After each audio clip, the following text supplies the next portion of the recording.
بسم اللہ الرحمن الرحیم۔ کتاب قصص القرآن، حصہ اول، پارٹ نمبر 20، پیج نمبر 222۔ لیکن مصر کی اس آزاد عورت نے جب اس طرح جادو چلتے نہ دیکھا تو ایک روز بے قابو ہو کر مکان کا دروازہ بند کر دیا اور اصرار کرنے لگی کہ مجھے شاد کام کر۔ حضرت یوسف کے لیے یہ وقت سخت آزمائش کا وقت تھا۔ شاہی خاندان کی نوجوان عورت شعلہ حسن سے لالا رو، محبوب نہیں بلکہ عاشق، آرائش و حسن و زینت کی بے پناہ نمائش، عشوہ ترازیوں کی بارش۔ ادھر یوسف خود نوجوان، حسین اور حسن کی خوبی سے آشنا، دروازے بند، رقیب کا خوف نہ ڈر، مالکہ خود ذمہ دار۔ مگر ان تمام سازگار حالات نے کیا یوسف کے دل میں ایک لمحہ کے لیے بھی عزیز مصر کی بیوی کی حوصلہ افزائی کی؟ کیا اس کے دل نے قرار چھوڑ کر بے قراری اختیار کی؟ برعکس، اس پیکر عصمت، امین نبوت، محبت وحی الہی نے تو ایسے دلکش اور محکم دلائل سے مصری عورت کو سمجھایا جو ایک ایسی ہستی سے ہی ممکن تھے جس کی تربیت براہ راست آغوش الہی میں ہوئی۔ فرمایا، یہ ناممکن ہے پناہ بخدا میں اور اس کی نافرمانی کروں جس کا اسم جلالت اللہ ہے اور وہ تمام کائنات کا مالک، اور کیا میں اپنے اس مربی عزیز مصر کی امانت میں خیانت کروں جس نے غلام رہنے کی بجائے یہ حرمت و عزت عطا کی؟ اگر میں ایسا کروں تو ظالم ٹھہروں گا اور ظالموں کے لیے انجام و مآل کے اعتبار سے کبھی فلاح نہیں ہے۔ مگر عزیز مصر کی بیوی پر اس نصیحت کا مطلق اثر نہ ہوا اور اس نے اپنے ارادہ کو عملی شکل دینے پر اصرار کیا۔ تب یوسف نے اپنے اس برہان رب کے پیش نظر جس کا ذکر وہ کر چکا تھا صاف انکار کر دیا۔ وراودته التي هو في بيتها عن نفسه وغلقت الأبواب وقالت هيت لك قال معاذ الله إنه ربي أحسن مثواي إنه لا يفلح الظالمون ولقد همت به وهم بها لولا أن رأى برهان ربه كذلك لنصرف عنه السوء والفحشاء إنه من عبادنا المخلصين۔ سورہ یوسف۔ اور پھسلایا یوسف کو اس عورت نے جس کے گھر میں وہ رہتے تھے اس کے نفس کے معاملہ میں، اور دروازے بند کر دیے اور کہنے لگی، آ میرے پاس آ۔ یوسف نے کہا، پناہ بخدا، بلا شبہ وہ عزیز مصر میرا مربی ہے جس نے مجھ کو عزت سے رکھا، بلا شبہ ظالم فلاح نہیں پاتے۔ اور البتہ اس عورت نے یوسف سے ارادہ بد کیا، اور وہ بھی ارادہ کرتے اگر اپنے پروردگار کے برہان کو نہ دیکھ لیتے۔ اس طرح ہوا تاکہ ہٹائیں ہم اس سے برائی اور بے حیائی کو، بے شک وہ ہمارے مخلص بندوں میں سے ہے۔ قد ہمت بہ وہم بہا کی تفسیر۔ مفسرین نے آیت وَلَقَدْ ہَمَّتْ بِهِ وَهَمَّ بِهَا کی مختلف تفسیریں کی ہیں، لیکن ہم نے جو معنی بیان کیے ہیں وہی زیادہ موزوں اور مناسب مقام ہے۔ قرآن عزیز نے اول سے آخر تک اس واقعہ میں عزیز مصر کی بیوی کی شناعت کار حضرت یوسف کی عظمت و جلالت قدر کا تذکرہ فرمایا ہے۔ اس لیے یوسف کے معاذ اللہ انہ احسن مثواج انہ لا یفلح الظالمون فرمانے کے بعد یہی معنی برمحل ہو سکتے ہیں کہ یوسف کی زبان سے برہان رب کو سن لینے کے بعد بھی جب عورت اپنے ہٹ سے باز نہ آئی اور اپنے ارادہ پر مصر ہے تو یوسف نے اس کے ارادہ کو قطعاً رد کر دیا اور برہان رب کے سامنے اس کے ہم کی مطلق پرواہ نہ کی، اور نتیجہ یہ نکلا کہ یوسف اس سے بچنے کے لیے دروازہ کی طرف بھاگے اور عزیز مصر کی بیوی نے ان کا پیچھا کیا۔ بعض مفسرین نے اس تفسیر پر یہ اعتراض کیا ہے کہ عربی گرامر کا تقاضا ہے کہ لو لا کلام کے شروع میں استعمال ہو، اس لیے کہ وسط کلام میں اس کا استعمال نحوی قاعدہ کے خلاف ہے۔ مگر اس تفسیر کے مطابق لولا وسط کلام میں استعمال ہوگا اور تعبیر یہ ہوگی وَهَمَّ بِهَا لَوْلَا أَن رَأَىٰ بُرْهَانَ رَبِّهِ، اور یوسف بھی گناہ کا قصد کر لیتا اگر اپنے رب کے برہان کو نہ دیکھ لیتا۔ مگر یہ اعتراض اس لیے درست نہیں کہ اس مقام پر بھی لولا کا استعمال شروع کلام ہی میں ہوا ہے، اور نحوی قاعدہ کے مطابق دال علی الجواب مقدم ہے، اور لولا کا جواب جو بعد میں مذکور ہوتا اس دال علی الجواب کی وجہ سے مقدر اور محذوف ہے، اور یہ اس لیے صحیح ہے کہ فصاحت و بلاغت کا تقاضا ہے کہ ایک جانب مناسبت کلام کو قائم رکھا جائے، یعنی دونوں کے ارادہ و عدم ارادہ کا یک ہی جگہ ذکر ہو، اور دوسری جانب نحوی قاعدہ کے پیش نظر لولا کا جواب اس کے بعد میں آئے، اور یہ دونوں باتیں جبھی ہو سکتی ہیں کہ ہمہ بہا کو دال علی الجواب بنا کر ہمت بہی کے ساتھ ذکر کیا جائے اور لولا کا جواب فہمہ بہا کو مقدر تسلیم کیا جائے۔ لہٰذا مستورہ بالا تفسیر ہی شک و شبہ سے بالاتر حقیقت حال کو واضح اور ظاہر کرتی ہے۔ کلام مجید میں اس کی نظیر موسیٰ کی والدہ کے تذکرہ سے متعلق یہ آیت ہے، ان کادت لتبدی بہ لولا ان ربطنا علی قلبہا، قریب تھا کہ وہ والدہ موسیٰ اس کو ظاہر کر دے اگر ہم اس کے دل کو مضبوط نہ بنا دیتے۔ یعنی ہم نے موسیٰ کی والدہ کے دل کو مضبوط کر دیا تو وہ موسیٰ کے راز کو ظاہر نہ کر سکیں، اور اگر ہم ایسا نہ کرتے تو وہ ظاہر کر دیتی۔ دیکھیے یہاں بھی لولا سے دال علی الجواب مقدم ہے، اور لولا کا جواب لتبدی بہ مقدر رو محذوف ہے۔ اسی طرح اس مقام پر یہ معنی ہے کہ اگر یوسف کو برہان رب حاصل نہ ہوتا تو وہ بھی ارادہ بد کر لیتے، لیکن انہوں نے ارادہ بد نہیں کیا کیونکہ وہ برہان رب دیکھ چکے تھے۔ اس جگہ یہ بھی ایک سوال ہے کہ وہ برہان رب کیا تھا جس کا قرآن عزیز یہاں ذکر کر رہا ہے؟ اس کا جواب یہ ہے کہ قرآن عزیز نے اپنی بلیغانہ اور معجزانہ خطابت میں خود ہی اس کو اس طرح ادا کر دیا ہے کہ سوال کی گنجائش ہی باقی نہیں رہتی۔ دروازہ بند ہو جانے پر عزیز کی بیوی کو حضرت یوسف نے جو جواب دیا، ایسے مقام کے لحاظ سے اس سے بہتر جواب کیا ہو سکتا تھا؟ یہی وہ برہان رب تھا جو یوسف کو عطا ہوا اور جس نے عصمت یوسف کو بے داغ رکھا۔ یہی وجہ ہے کہ قرآن عزیز نے بڑے شد و مد سے اس کے بعد یہ بیان کیا، کذالک یوں ہوا لنصرف عنہ السوء والفحشاء، تاکہ ہٹائیں ہم اس سے برائی اور بے حیائی، انہ من عبادنا المخلصین، بے شک وہ ہمارے مخلص بندوں میں سے ہے۔ یعنی حضرت یوسف کا دامن اس قسم کے ہمہ سے اس لیے پاک رہا کہ اللہ تعالیٰ نے ان کی عصمت و پاکی کا فیصلہ شروع ہی سے کر دیا تھا۔ پھر کیسے ممکن تھا کہ اس کی عصمت و حفاظت کے بعد اس کی خلاف کوئی شائبہ بھی ان میں پایا جاتا؟ خلاصہ کلام یہ ہے کہ حضرت یعقوب کی صورت نظر آنا اور ان کا اشارہ سے منع کرنا، یا فرشتہ کا ظاہر ہو کر ان کو اس سے روکنا، یا عزیز مصر کا گھر میں رکھے ہوئے صنم پر اس کی بیوی کا پردہ ڈالنا اور حضرت یوسف کا اس سے عبرت حاصل کرنا، یہ اور اس قسم کے تمام اقوال کے مقابلے میں برہان رب کی تفسیر وہی بہتر تفسیر ہے جو خود قرآن عزیز کی نظم و ترتیب سے ثابت ہے، یعنی ایمان باللہ کا حقیقی تصور اور مربی مجازی کے احسان کی احسان شناسی اور وصف امانت۔ عزیز مصر نے یوسف کے متعلق اپنی بیوی سے کہا تھا، اکرمی مثواہ، اس یوسف کو عزت سے رکھنا۔ یوسف نے اسی کو پیش نظر رکھ کر فرمایا، احسن مثواج، اس عزیز مصر نے مجھ کو عزت دی، تب یہ کس طرح ممکن ہے کہ میں خیانت کر کے اس کو بے عزت کروں؟ بہرحال حضرت یوسف جب دروازہ کی جانب بھاگے تو عزیز کی بیوی نے پیچھا کیا۔ دروازہ کس طرح کھل گیا، سامنے عزیز مصر اور عورت کا چچا زاد بھائی کھڑے نظر آئے۔ عورت کا عشق ابھی خام تھا، اس لیے وہ صحیح حال کہنے پر قادر نہ ہوئی، اور اصل حقیقت کو چھپانے کے لیے غیظ و غضب میں آ کر کہنے لگی کہ ایسے شخص کی سزا قید خانہ یا دردناک عذاب کے علاوہ اور کیا ہو سکتی ہے جو تیرے اہل کے ساتھ ارادہ بد رکھتا ہو۔ حضرت یوسف نے اس کے مکر و فریب کو سنا تو فرمایا کہ یہ اس کا بہتان ہے، اصل حقیقت یہ ہے کہ خود اس نے میرے ساتھ ارادہ بد کیا تھا، مگر میں نے کسی طرح نہ مانا اور بھاگ کر باہر نکل جانا چاہتا تھا کہ اس نے پیچھا کیا اور سامنے آپ نظر آ گئے تو اس نے یہ جھوٹ گھڑ لیا۔ عزیز کی بیوی کا چچا زاد بھائی ذکی، فطین اور بہت ہوشیار تھا، اس نے کہا کہ یوسف کا پیراہن دیکھنا چاہیے، اگر وہ سامنے سے چاک ہے تو عورت راست باز ہے، اور اگر پیچھے سے چاک ہے تو یوسف صادق القول ہے اور عورت جھوٹی ہے۔ دیکھا تو پیراہن یوسف پیچھے سے چاک تھا۔ عزیز مصر نے اصل حالت کو بھانپ لیا، مگر اپنی عزت و ناموس کی خاطر معاملہ کو ختم کرتے ہوئے کہا، یوسف سچے تم ہی ہو، اور اس عورت کے معاملے سے درگزر کرو، اس کو یہی ختم کر دو۔ اور پھر بیوی سے کہا، یہ سب تیرا مکر و فریب ہے، اور تم عورتوں کا مکر و فریب بہت ہی بڑا ہوتا ہے، بلا شبہ تو ہی خطا کار ہے، لہٰذا اپنی اس حرکت بد کے لیے استغفار کر اور معافی مانگ۔ قالت ما جزاء من اراد بأهلك سوءا الا ان يسجن او عذاب اليم قال هي راودتني عن نفسي وشهد شاهد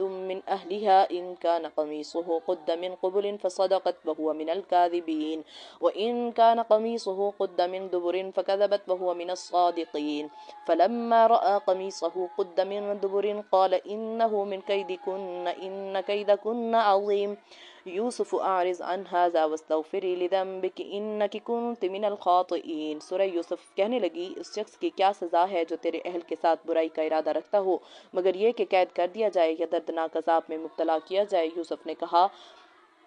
اسی نے مجھ کو میرے نفس کے بارے میں پھسلایا تھا اور فیصلہ